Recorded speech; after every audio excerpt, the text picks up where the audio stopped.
Opa? Mama? Oh, Yes. Mama? Mama?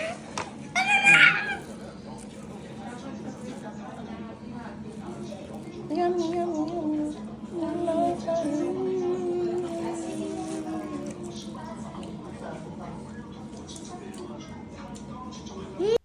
Hello, good morning everyone.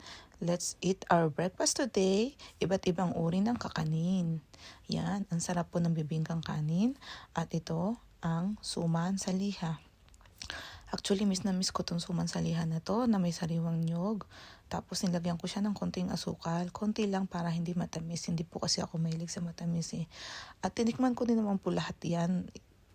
Pero ito lang po talaga yung pinaka-favorite ko, ang suman sa liha at ang bibingkang kanin.